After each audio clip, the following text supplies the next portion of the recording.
of the Value Foundation, first of all, a really heartfelt and warm welcome here. And then secondly, also a very heartfelt and warm thank you to the amazing partner, the Institute for Sound and Vision, that makes this very much possible as well. As Jesse said, for us this is hobby, but this is also a passion project, and it's always great if you can partner up with a partner, with an organization that also has the same general level of excitement as you could see for the wonderful media that is games. Yeah, all right. So the Value Foundation, which is now a foundation, 2 years ago we were not yet, but I will, as a primer, we'll talk you a little bit through the history of what value is and what we try to do. It's all about putting knowledge at play. In a different turn of phrase, we're just a bunch of hapless but happy nerds that all really love games and happened to be at the same faculty of archaeology in the very beginning, or at least connected to it. And then we also randomly walked into a hapless historian who's not in this picture here. But I briefly want to introduce all of them quickly here, because they're very nice people to have a chat with, but also very nice people if you have any sort of logistical questions for the conference as well. They will help you out.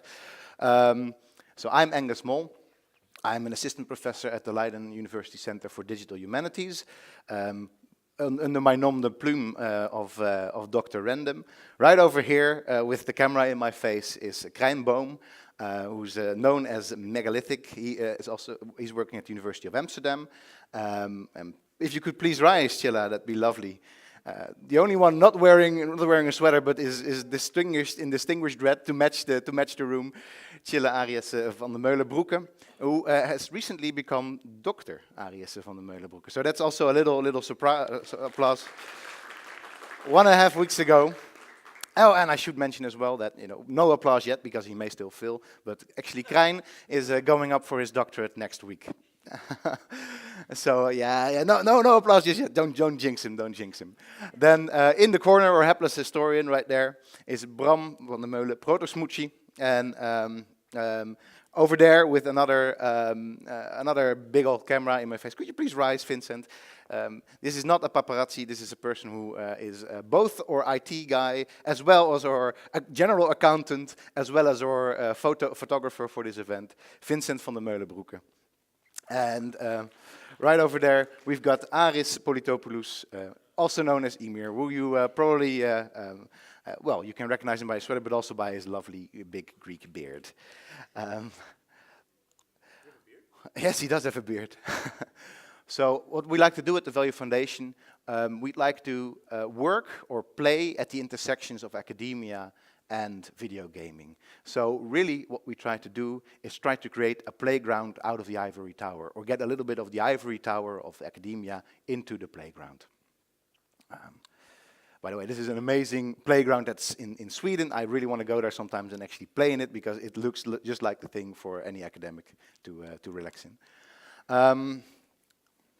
We started not too long ago either. In 2015, the Value Project, as it still was at the time, started when Aris gave a presentation on archaeology, so World of Warcraft and archaeology, at the Faculty of Archaeology. We suddenly realized that there were more people like us through this particular event, and we came together for a coffee break and said, well, we all really like games, and we also think that there's something in the connection between archaeology and video games, or more broadly speaking, between the past and video games. And we decided to just start informally doing something with this.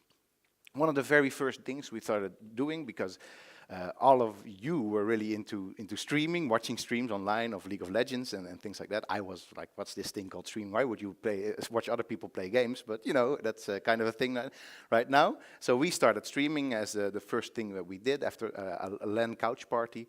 And very briefly after that, we were really excited, and we started to meet other people, most of the time online, that were also really excited about what video games can bring to the past and vice versa.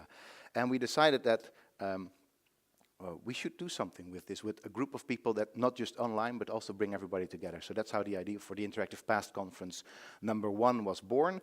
We were all still at Leiden University, the Faculty of Archaeology at that point in time. And that's what we did. Together with that, we also did a Kickstarter to have a conference book based on this. And we have some plans for a new book, but we don't have anything concrete to announce at this very moment, but stay in tune for that. And we also were doing research on the intersection of video games and archaeology. Particularly, we started out with a survey gauging the interest of archaeologists, so professionals, in video games.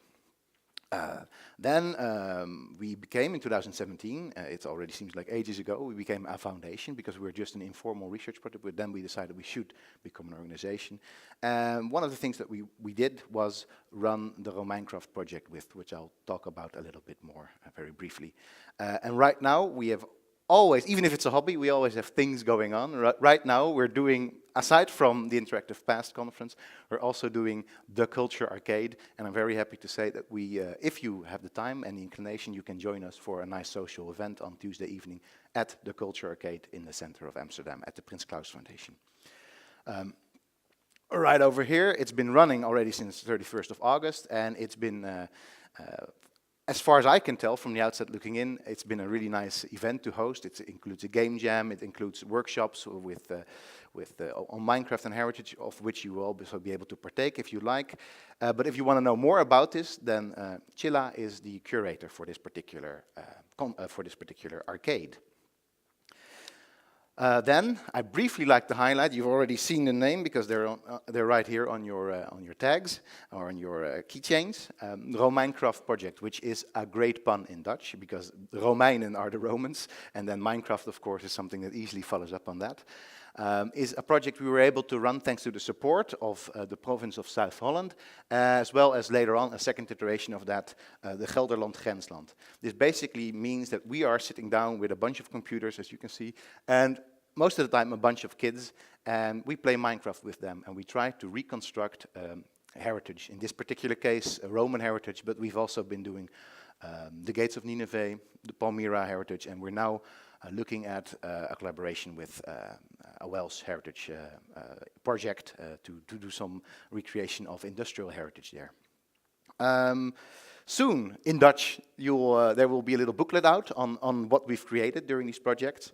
But one other thing why I'm mentioning this is basically because we got funded as a foundation to do this. We were able to play a lot of Minecraft as well as get a bit of money in, which also allowed us to then put in a little bit of money for this particular conference. So we are all here thanks to the creative power of Minecraft in a way.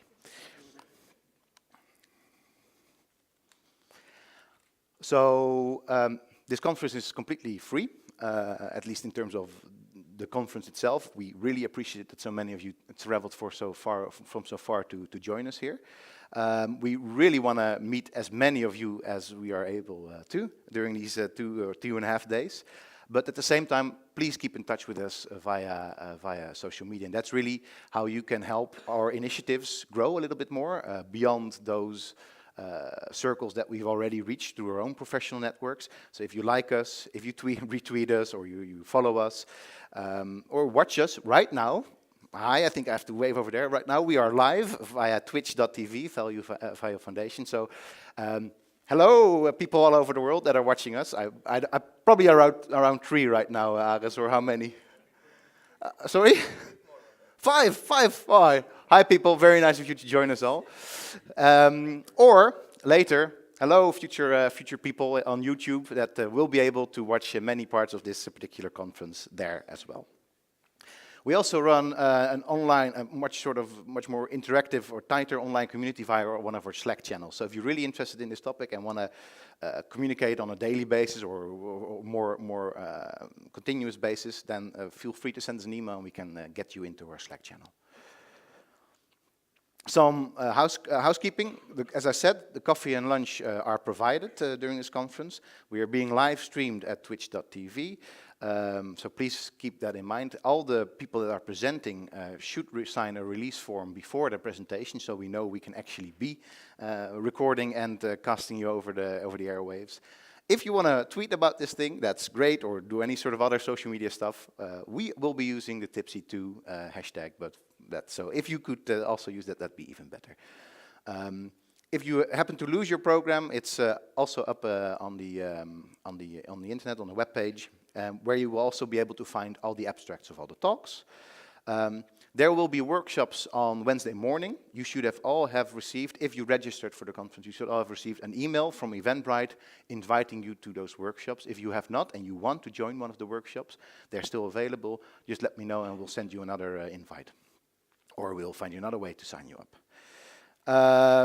There will be a couple of video presentations during this, or actually will be only one video presentation right after mine by Andrew Reinhardt, who could unfortunately not make it here. But there's another person who had to drop out of the conference, Benjamin Ridgway, but his presentation will be on our YouTube channel, made available right now or very soon. By the end of the week. That's a good promise. All right. Andrew is very much awake, for sure. So in terms for the speakers, timekeeping, it's going to be 15 minutes presentations. There will be a short window of time for questions and some discussion at the end of every single session. And afterwards there are long breaks, lunch, coffee breaks for chit-chat as well. I'd had a special request from a wonderful AV technician up there. If you have to present in the next slot, the next session, the next block, if you could maybe stay here for a small moment after the session has ended, before your session starts. He wants to give you a little bit of instruction on mic use and things like that. So that'd be great if you could be able to do that. That's it for me. Now we are going to be switching over to Andrew Reinhardt from York University, the granddaddy, although he's not very old yet, but still he is the granddaddy of Archeo Gaming. Who has put together a video for us. He really is a part of the wider community, and he really wanted to be part of this particular initiative as well. He could not make it all the way from America for this, but he still wants to be part of it. So we'll first see a video by his hand on Archeo Gaming, and then we'll Skype in with him live. So if you have any questions, write them down. Or if you want to stay anonymous, I guess you can ask questions via or as an anonymous guest in our Twitch channel as well, or you have to log in for that, I don't know. Oh yeah, so that's not anonymous either. But if you don't want to ask a question out in the open, although we have a lovely soft pillow that I'll be throwing at you for that, you can also write down your questions via our Twitch chat if you are tapped into that platform. All right, thanks. If you could start up the video, that'd be lovely.